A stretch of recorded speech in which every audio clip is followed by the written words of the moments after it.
Hazel Irvin. Good afternoon, Des. Yes, as you say, like your game today, this is another David and Goliath affair. Up here they're calling it the Rich Man, Poor Man Cup final. £16 million worth of Rangers stars against AIRDRIE's cut-priced grafters. Well, it's already been a fairy tale season for the Lanarkshire club. Newly promoted, they've managed to survive in the Premier Division. They made the Skol Cup semi, and no matter what happens here today, they're already in the European Cup Winners' Cup. It all started with Once Upon a Time. It may yet end with And They All Lived Happily Ever After. Yeah, yeah, yeah. The shop windows in Airdrie are dressed for success. Everyone's confident the Diamonds can win Scottish football's glittering prize. For success, shaping me up for the big time, baby, get ready. For success, shaping it up for your love, yeah. Really good, The town hasn't known cup fever on this scale for 70 years. The last, the one and only time Airdrieonians have won the cup was in 1924. Yet the current crop of Diamonds have already gone one better, with a cup run that's put them into Europe and the history books. It all started with a shaky win over Stranraer. Then came a knee-knocking trip north to face giant-killing Highland League side Huntly. They survived at tiny Christie Park thanks to much criticised Wimbledon-style tactics and plenty of commitment. In the quarter-final, the hard man up-and-under stuff was expected to be no match for the footballing skills of the League Cup winners Hibs. But it turned out to be much more than that. Diamonds are forever. Hold one up and then Through to the semi, the Diamonds broke hearts at Hampden, taking the other Edinburgh side first to a replay and beating them the hard way in a penalty shootout. So into the Scottish Cup final, it's a fairy tale for the Diamonds and for players like goalie John Martin, Scotland's eccentric equivalent of Bruce Grobbelaar. An ex-miner renowned for almost masochistic bravery, he's all heart. I'd love to go up the steps at Hampden, pick up the cup after the captain's picked it up, of course, and show the cup to my wife and give her a big kiss and a big hug after it.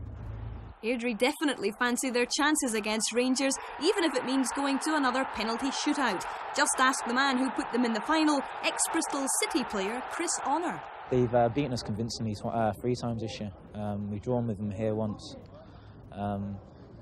So with all their multi-million-pound players, they've got to be favourites. But I just hope they treat us with a little bit of respect, because I think it could be a shock up the sleeve.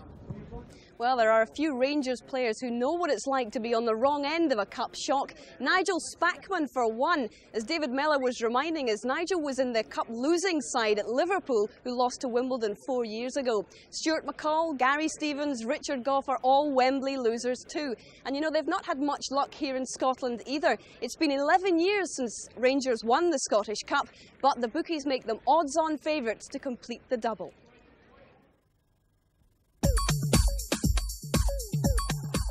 Rangers are the biggest favourites to win the Cup in 10 years. Their path to the final's been smooth and mightily impressive. The first of 4 Premier clubs to be pushed aside was Aberdeen. Gordon fledged it in towards Gough. Stephen Wright heading away. There's Spankman. There's McCoist. And McCoist has scored!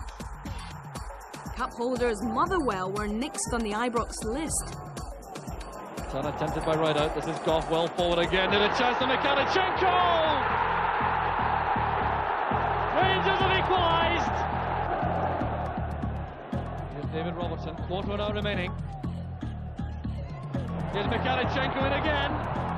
Still looking at the chance. He's done it! Despite their name, St Johnstone got no divine intervention against Rangers. That's for Stevens again. In goes Hitley, that's the thought!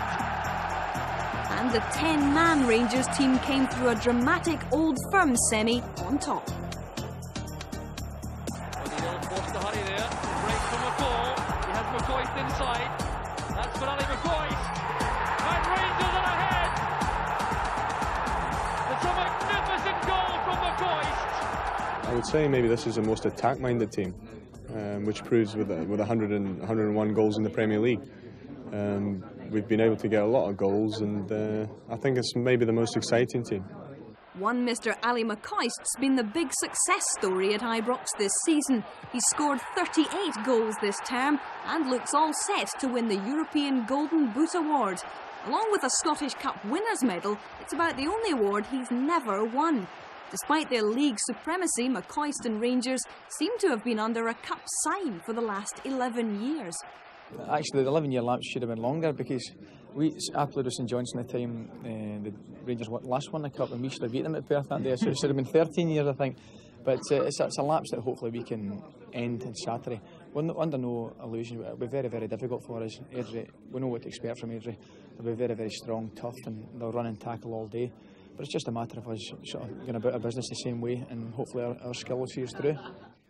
So Rangers 5-1 on favourites to do the double. Airdrie are 100-30 against winning the Scottish Cup. Well, that's enough of the John McCririck impersonations from me. Now back to Wembley and to Des. Well done, Hazel. Thank you very much indeed. Well, I'm told here that Liverpool are just arriving. Here they are. Bus just coming into Wembley. And incidentally, of course, we'll keep you posted on the score of the Scottish Cup final, Rangers against Airdrie this afternoon. So it's a familiar journey, this, for the Liverpool squad. In recent years, they've won the cup twice, and of course, in between, there was that amazing defeat by Wimbledon. And today, they'll go into the dressing room on the right there, which they had on that day. And very shortly, we'll be hearing from the man whose team beat them on that day, Bobby Gould. But let's just see the players arrive. Roy Evans there, Phil Thompson, former player, and Ronnie Moran, who'll lead them out today, although this man, of course, is here. Graham Souness. He says that the doctors gave him the OK, although they would have preferred him not to come to the match, but he wanted to be here. He is here, just a month after his triple heart bypass operation. And he only found out he was going to have that just a day or two before that semi-final. Mark Wright, Michael Thomas, Rush and Nicol, Jan Molby, and all the familiar faces and names. Mark Walters, who's one of the substitutes, and John Barnes, who won't play today, unhappily for them. Barry Venison there. McManaman, who comes into the team because of Barnes unavailable. And Ronnie Whelan doesn't play either. So Liverpool have arrived safely. And some of the fans, they're Liverpool fans, one of them in the change strip. Perhaps he didn't get round to finding out that they would be playing in their red today. And Sunderland will play in white shirts and navy blue shorts, change strip for them. But of course, if it were to go to a replay, that would switch round. They play in their stripes on Thursday. And interesting to note that the last 3 cup finals have gone to extra time, and 8 of the last 11 have gone to extra time. So perhaps this will be another one. Now, I was telling you about Bobby Gould. He knew how to beat Liverpool here in a cup final when he was manager of Wimbledon, and he's with Bob. Bobby Gould, manager of the cup winners 4 years ago, against the odds, against Liverpool. Have Sunderland been in touch with you? No, Malcolm Crosby hasn't been in touch with me. I'm sure they've been preparing very professionally, and the players will be looking forward to it. And come the rain today, well, that'll be a great leveler, Bob. Remind me of how you did it at Wimbledon on the day. You had a game plan, didn't you? Well, Don Howard had been here several times with Arsenal, and what we actually did, we had a booklet sent to us by the Football Association, and what we did, we delayed everything by a minute and a half, so we kept Liverpool waiting as long as we could, and that seemed to work out quite well. We got into the tunnel, and I don't think the Liverpool players had ever heard anything like it. There was a tremendous response from the Wimbledon players. And the crazy gang, you mean? They were the crazy gang, but what a great team, and tremendous spirit from them. Do you think Sunderland have got a chance? Of course they have, Bob. You even wrote us off yourself, and I think everybody else wrote us off 4 years ago, but they came back. The Wimbledon lads showed what it can be done, and it's all about Cinderellas as well. But they must have a game plan, mustn't they? Yes, we switched our wingers. We moved Alan Cork and Dennis Wise to combat John Barnes. John Barnes not playing today. Steve McMahon, a very, very exciting young player, coming back after an injury, but I'd be very, very interested to see how Sunderland settle down to combat the Liverpool passing style. Can I finish by asking you for any comment about West Bromwich Albion? And with the greatest respect, Bob, I'm here on a day out and I'm going to enjoy the day just as much as Sunderland will. Good for him, Bobby. And very shortly the players will be taking a stroll out onto the turf here. In fact, they're just doing so now.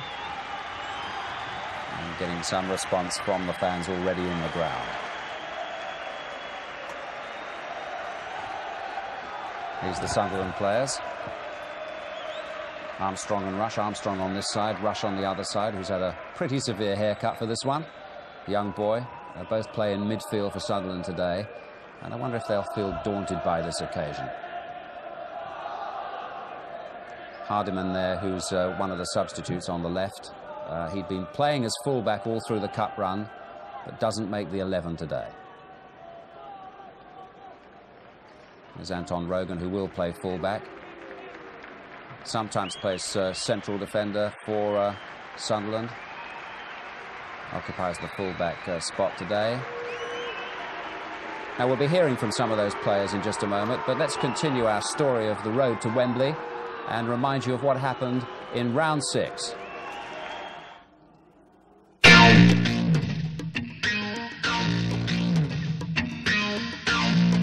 Only 8 teams left.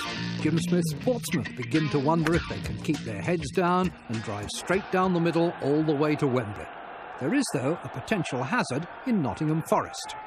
And Powell coming in at the back. Oh, and he dropped it, the goalkeeper, and that's an absolute gift. Crossley had the ball in his hands, and within 2 minutes, the lead is taken. 88 minutes is a long time to defend a 1-goal lead, but in the second half, Brian Laws slides into John Beresford. From the referee's angle, it looks bad enough to warrant a red card. And that signals yet another FA Cup shortfall for Brian Clough. The profit, for the moment at least, is Jim Smith's. And the bottom line is jubilation of a kind most Pompey fans are experiencing for the first time in their lives.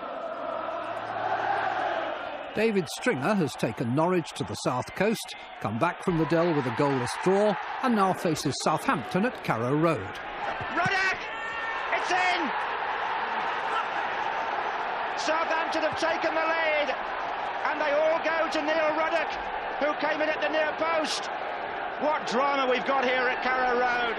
Southampton on the up, but there are lows to follow. Le Tissier sent off, and an equaliser. Back in towards Sutton. Good header down. Newman! Great goal! Great goal! Rob Newman. Extra time begins with another Southampton dismissal, Barry Horn. 9 against 11 is not enough. Beckford. Goss! Oh, and the header by Sutton. It's gone in! It's there! Norwich City! Sutton! And they get off the bench in excitement, and the crowd are jubilant here.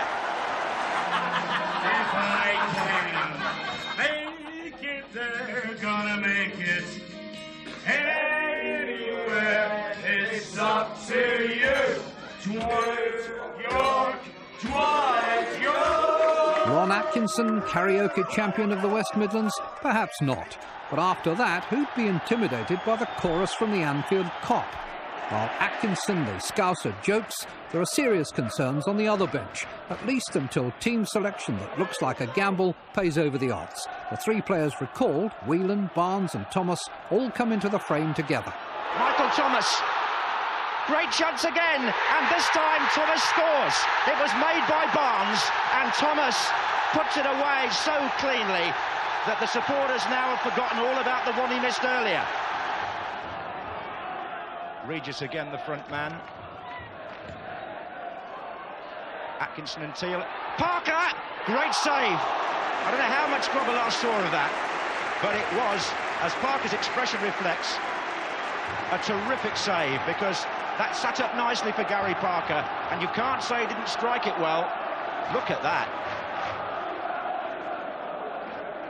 Bob Stokoe, inspiration of Sunderland's improbable cup success 19 years ago, has teamed up again with Ian Porterfield, goalscorer in the final then, manager of Chelsea now. With Sunderland drawn at Stamford Bridge, fans wonder about divided loyalties, but football has no place on the bench for sentiment. Wise takes. Allen right on the line. Up comes Elliott. Townsend. And blocked on the line, and then in by Clive Allen.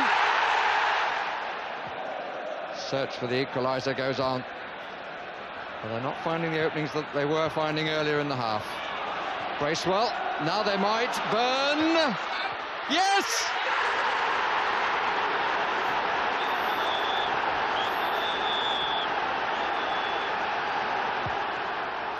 One all is good enough. Back in their own backyard, Sunderland have waiting one of the most passionate, success-starved crowds in the country. Good pass, Byrne. Davenport peeling away to the left. Rush coming in support. Byrne going all the way, and it is now 1-0, and there will be nothing wrong with that one from Peter Davenport. Just under 5 minutes remaining.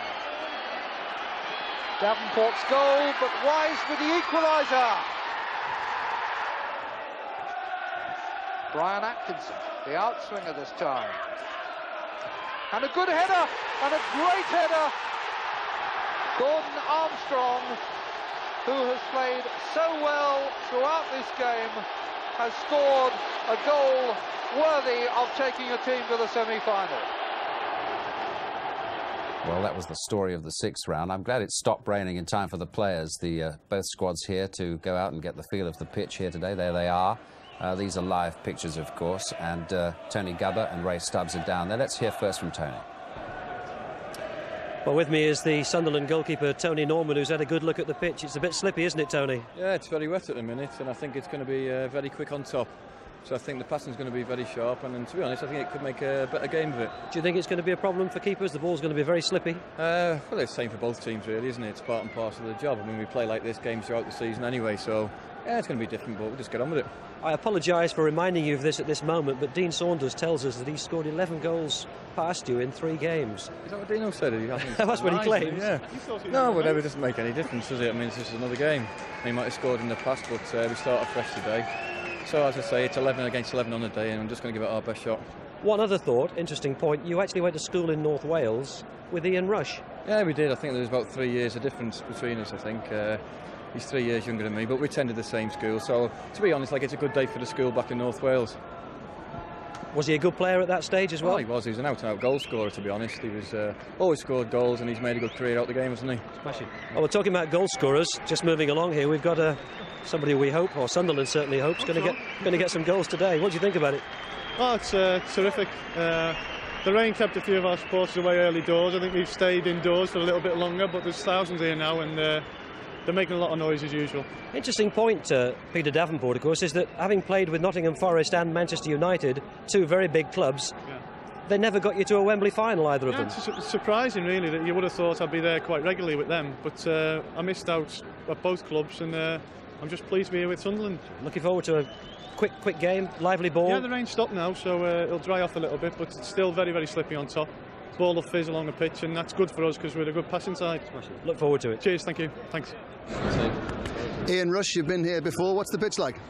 It's in good nick, actually, and no, it's been raining quite a lot, and it's really, from our point of view, I think it's quite good because you can zip the ball be zipping round, and no, we're looking forward to it.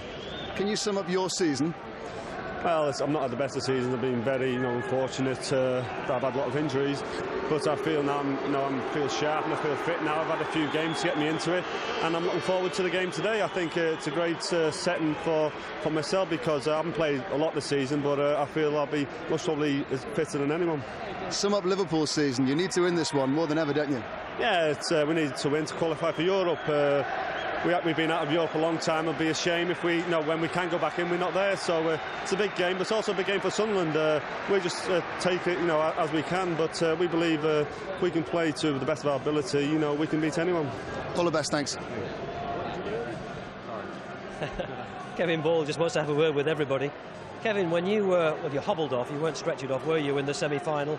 Did it occur to you that you'd recover sufficient time to actually make it to Wembley? No, not at the time, to be honest with you. I thought I was out of the final, but lucky enough with the help of the physio, Steve Smelt, I've recovered in time. What exactly was the injury that you picked up against Norwich? It was a torn cartilage in the end, but the surgeon, Dr. Checker, said the best thing to do is just leave it. So after that, I look inside. I just had to sort of do my rehab and that.